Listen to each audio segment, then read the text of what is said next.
Assalamualaikum, salam sejahtera. Jumpa lagi dengan saya Ibnu Akhil.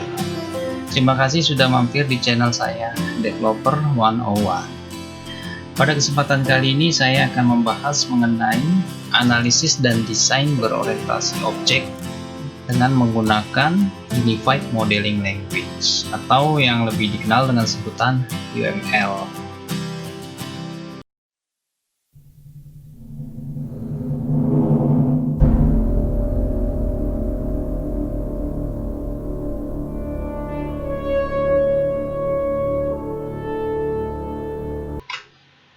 Oke, kita lanjut lagi. Desain adalah salah satu tahapan penting di dalam software development lifecycle. Biasanya desain dilakukan setelah tahapan analisis, ya, tergantung model yang digunakan apa di dalam SDLC tersebut, ya. Nah, tools yang digunakan dalam desain disesuaikan dengan implementasi di dalam bahasa pemrogramannya nanti, ya.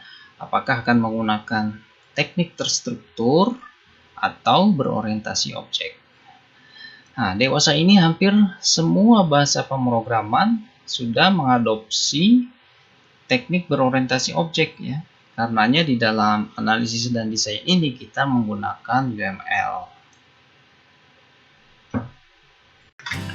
Nah, sebelum ada UML, ya, di era tahun 1990-an itu sudah ada beberapa metode analisis dan desain berorientasi objek, ya. Di antaranya ada Object Oriented Analysis atau OOA yang dipelopori oleh Peter Codd dan Edward Yourdon, ya. Itu tahun 1990. Kemudian ada Object Modeling Technique atau OMT, ya. Ini dipelopori oleh James Rumbaugh, ya, pada tahun 1991. Kemudian ada Object Oriented Software Engineering atau disingkat OOSE, ya, dari Ivar Jacobson tahun 1992. Kemudian ada Boch Method dari Grady Boch tahun 1994, ya.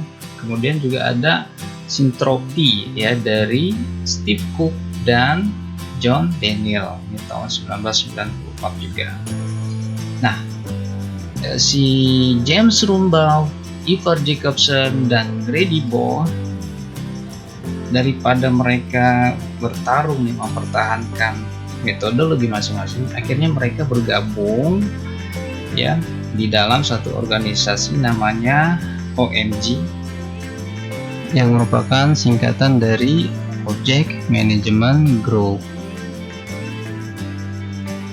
Nah, di dalam OMG ini akhirnya mereka saling berkolaborasi menyatukan metode masing-masing. Nah, lahirlah UML pada tahun 1997. Makanya dinamakan dengan Unified, ya, karena merupakan gabungan dari beberapa metode yang ada.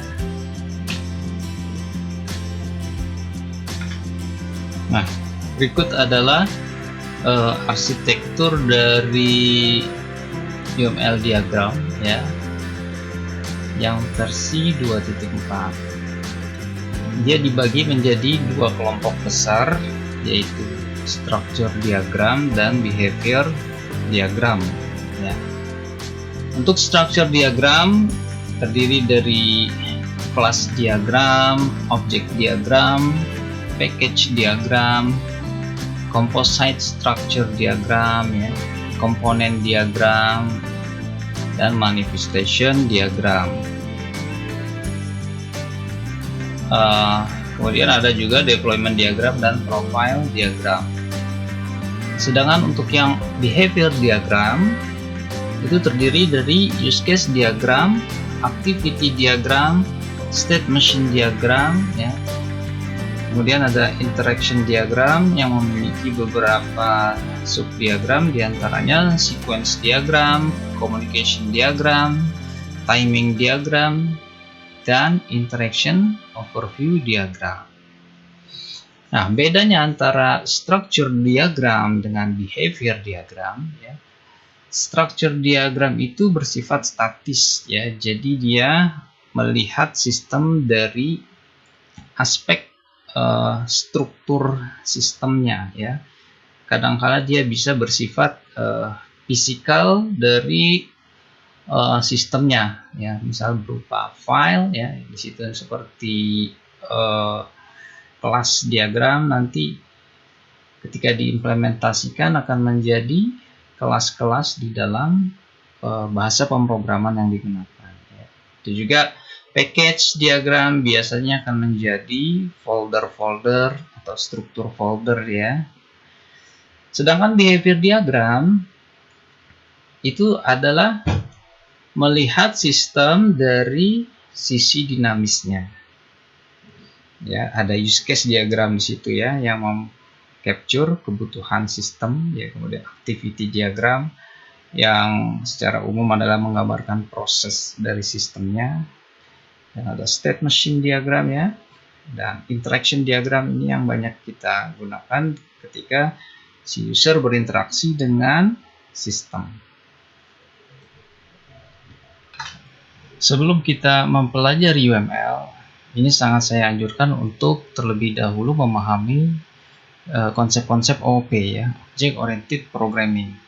Karena tanpa dasar OOP yang kuat, maka Anda akan mengalami kesulitan nantinya di dalam membuat kelas diagram ya, di mana implementasi dari kelas diagram itu sudah sangat relatif terhadap konsep-konsep dari OOP.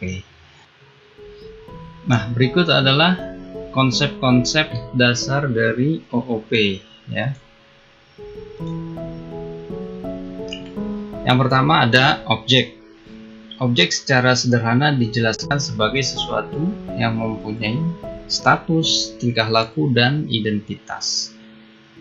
Dan sebagai sesuatu yang dapat identifikasi, baik itu bersifat abstrak ya maupun konkret, dengan batasan dalam permasalahan utama.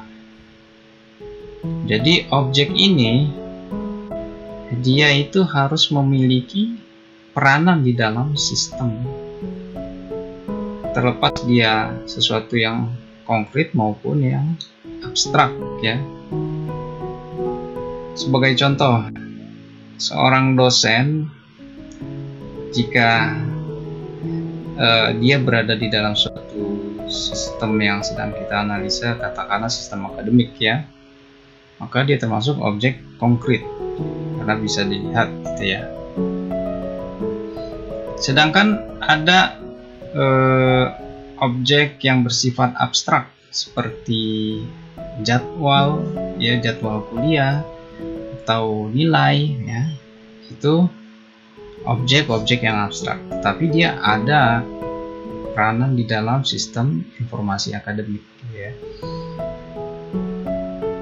Nah, istilah objek ini juga seringkali jadi salah tempat ya, atau salah penggunaan, karena dia ada dua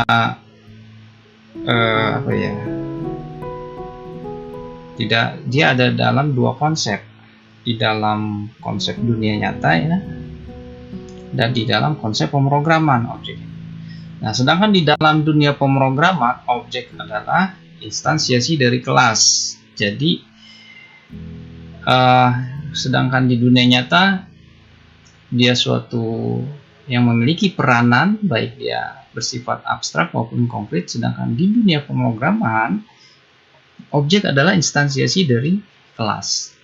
Nah, dan tingkah laku yang ada pada kelas itu menjadi metode-metode dari objek ya.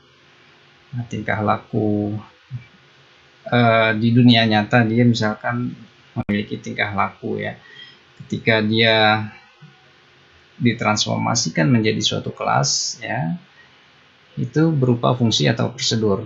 Ketika diinstansiasi menjadi objek ya, itu menjadi metode, begitu maksudnya.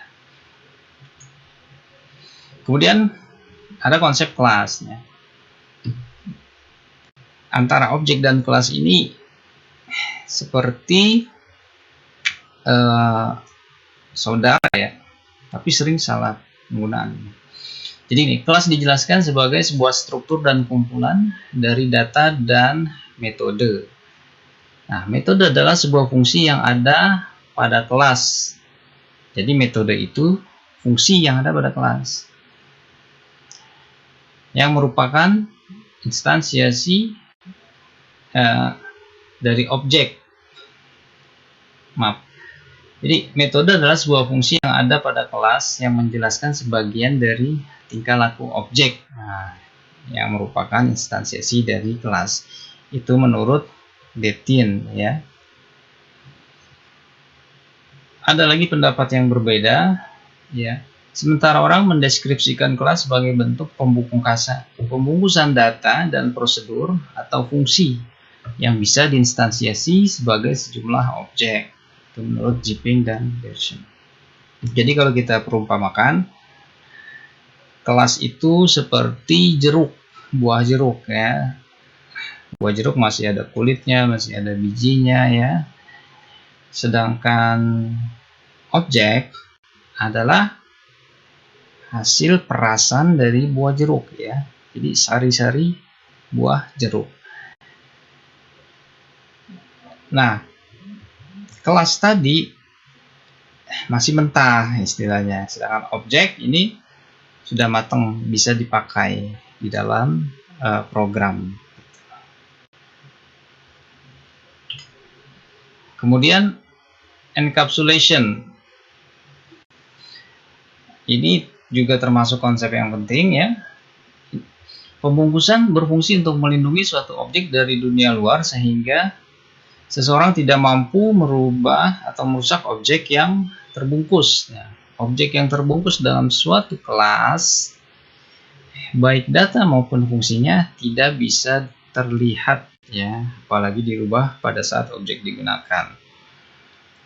Nah, maksudnya pembungkusan ini diimplementasikan di dalam kelas.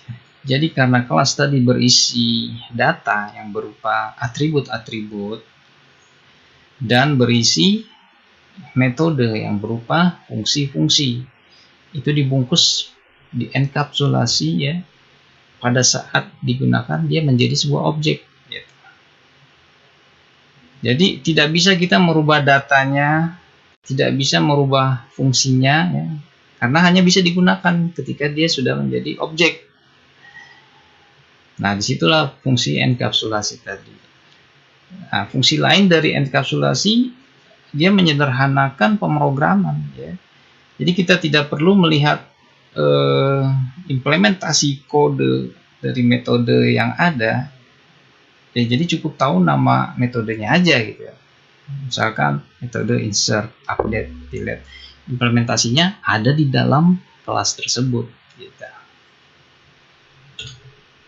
Kemudian ada konsep polymorphism. Nah, polymorphism dapat diartikan sebagai kemampuan suatu bahasa pemrograman untuk memiliki fungsi-fungsi atau metode yang bernama sama, tetapi berbeda dalam hal parameter dan implementasi metode tersebut, ya. Jadi begini, di dalam suatu kelas kita mempunyai dua fungsi yang bernama sama. Katakanlah fungsi insert ada dua. Insert yang pertama tidak ada parameter. Insert yang kedua dia memiliki parameter, ya. Namanya sama, gitu. Yang membedakan yang satu ada parameter, yang satu lagi tidak ada. Nah, ini disebut sebagai polymorphism overloading. Yang satunya lagi ada polymorphism overriding. Nah, ini hanya terjadi apabila suatu kelas parent, ya, kemudian dia mewarisi metode dan datanya pada kelas turunannya, kelas child. Maka si kelas child ini bisa melakukan overriding terhadap fungsi yang ada pada kelas parentnya. Ya, di situ namanya sama fungsinya, misalkan insert, ya. Di kelas parent namanya insert, di kelas turunannya juga namanya insert, tetapi insert di kelas parent berbeda dengan insert di kelas childnya, gitu. Nah, itu disebut overriding. Kemudian selanjutnya adalah inheritance. Nah, ini juga termasuk konsep yang penting ya di dalam konsep-konsep OOP. Nah, suatu kelas dapat menurunkan metode-metode dan properti-properti yang dimilikinya pada kelas lain. Ya, tadi di dalam pembahasan polymorphism ya. Kelas yang mewarisi metode dan propertinya dari objek lain dinamakan kelas turunan ya. Nah, kelas turunan ini mampu mengembangkan metode sendiri. Ya, jadi kelas A dia memiliki metode, dia memiliki data, ya, atribut ya. Kemudian kelas B mewarisi dari kelas A. Jadi biasanya ditulis B ya, inherits A atau implements A. Nah, jadi semua fungsi yang ada pada kelas A maka akan di-include di dalam kelas B. Nah, itu disebut inheritance. Baik, demikian pembahasan kita mengenai pengenalan UML dan konsep OOP ya. Nah, pada pertemuan berikutnya insya Allah kita akan membahas mengenai use case diagram. Nah, apabila Anda merasa channel ini bermanfaat, silakan subscribe dan berikan komentar. Oke, sampai ketemu lagi.